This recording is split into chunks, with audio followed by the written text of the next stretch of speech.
Hello everyone, today we have new video review, and as you can see, this time we are going to talk about fresh release from Eduard, and it comes in 1/72 scale. It is a weekend edition with a BF110E kit in 1/72 scale, as you remember, so it's a fresh release for August or maybe for September. I think for September, but we have a commercial sample here, so it means you will get exactly the same stuff as what you will see in this video review, and we are going to open this nice box and check what is actually hidden inside. I have to note the box art, it looks really beautiful and cool to see the aircraft in action. It's not some static display. Here we also have some safety information and address of the manufacturer in case you would like to visit them. That's where you should go, and of course the kit number is 7464. And on the opposite side you can see 4 marking options which are included here. We will talk about them in a bit more detail when we will be checking the assembly manual. So this is a top opening box, and here is what we have inside. As you can see, there is plenty of space, so I highly doubt that any parts will be damaged when they will be coming to you. And as you can see, we have the clear frame on the top, so we are going to start with it. Just give me a second to open the plastic bag. In the meantime, I can remind you that you can support us with a small donation. It's an easy thing to do because you can do it even through the YouTube. And of course, you will define how much you would like to donate, but all this money will be used in order to improve the quality of our video reviews and maybe also to get some new interesting kits to be reviewed. So here is the clear sprue. Of course, we have the canopy parts here. We also have some minor elements or sections, I guess, to open the rear area of this aircraft, but I'm not sure if it will be handy in this version of the aircraft because it depends on the version of this Zestorer. And as you can see, molding quality is really good, but we do not have any masks included because this is a weekend edition kit, and usually the weekend kits, they do not have masks or PE parts. Next, I'm opening the plastic bag with gray plastic sprues, so just give me a second to open it. And we will take a look at all these parts. Okay, so what do we have here? First of all, we have a sprue which packs, I would say, quite unusual mix of parts, because here we have, for example, fuselage half, that's the right half, but we also have this large fuel tank, which is quite famous for this aircraft. We have also lower section for the nose area. We have some tail landing gear parts, one propeller here, and one bomb here. And if I zoom in here, you can take a closer look at the external features. So let's not forget that this is model in 1/72 scale. So here is comparison with my fingertips. Here is this fuel tank. And it's quite large, but it's really cool to see it molded as a single piece part. It means that you won't have to deal with any separate pieces. You just get it off the sprue and you're good to go. And of course, here is this nose section, and here is the propeller, which I was mentioned before. And maybe let's flip over the fuselage part. So here you can see we have some minor cockpit features, but of course the main things, they will be added as a separate parts. So you will have to glue them inside in order to have everything just like it should be.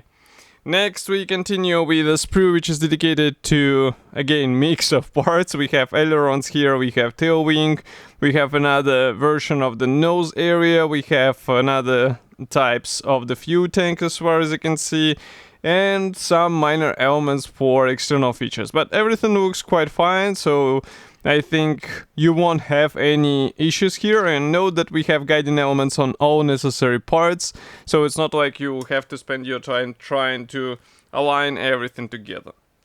Next, we continue with parts for the cockpit here, and also we have landing gear wheels. Do not forget that you can upgrade the wheels with the original brassing set, so if you are ready to spend a bit more, definitely a good thing to do, because you will end up with a better looking result and there will be a bit more features. And also here you can see the landing gear legs. They are quite nicely detailed. They have these tabs which will help you with alignment. We have also instrument panel here, but as you remember, we have here the weekend edition kit, so there are no P parts included, so that's why cockpit will benefit maybe from decals only, and that will be pretty much all. Next, we continue with another sprue with a fuselage half. So, of course, this is the left half. We also have the cockpit floor. As you can see, there is a special slot for the gunner's seat, and we also have the seat one-piece part here. We have propeller hubs, one-piece elements as well, and here is the one-piece propeller, so everything looks cool. If I flip it over here, you can check that we have the cockpit features. They look really good. Okay, next we continue with engine gondolas. So they come on the separate plastic sprue. I guess such design made it easier to get the right parts for each of the versions of the BF110. So here we get them divided into two halves. As you can see, the air intake panel is also separate. And of course, inside we have the guiding elements, so it will be more or less straightforward to combine them together. Next, we continue with wing parts. So here we have a classic design, I would say. So two top panels and one lower panel. And note that flaps are pre-molded, ailerons are separate, so you have to be careful while getting all this stuff installed on your aircraft. And of course, for the flaps, you will have to get the PE set in case you would like to drop them. And here inside, as far as you can see, we have guiding elements on the wing edges. So it should be quite easy to combine such large elements together. And last but not the least, another pair of fuselage halves. So frankly speaking, I'm not sure which one will be used. We will see it in assembly manual, but here we also have the tail fins with rudders, again two versions. Another version of the nose section, bombs, exhausts, and some machine gun barrels here. It's just an insert, but still it is supplied here. If I flip it over inside, you can see it's pretty much the same as what we saw on the first type of the fuselage house. So we have some minor features, but it would be a wise idea to play with some weathering and maybe also washes, just to bring out all the surface features on this aircraft. You might hear that I'm opening another plastic bag. This one is dedicated to decals. And here we have two decal sheets, both are printed in Eduard. So the main one is dedicated to all necessary symbols for floor marking options, as you remember. I'll close the lenses a bit and zoom in so that you can see what I'm talking about. And here we have also some cockpit decals, so it means the instrument panel, seat belts, and also decals for the side consoles here. Some more seat belts as well. We also have swastika included, we have this shark mouth included as well, and also this hornet, so everything looks good. And as I said, it is printed in Eduard, so you can use the one of their application methods, because you can apply either with or without the carrier film. Here we have another decal sheet, so this one is dedicated to stencils. Again, printing quality looks nice, but these writings are really tiny, so if I bring it closer and camera will finally focus, you can see that their size is very small. What is not surprising for a 1/72nd scale kit, but it might be a bit tricky for some modelers to apply all this stuff on their aircraft.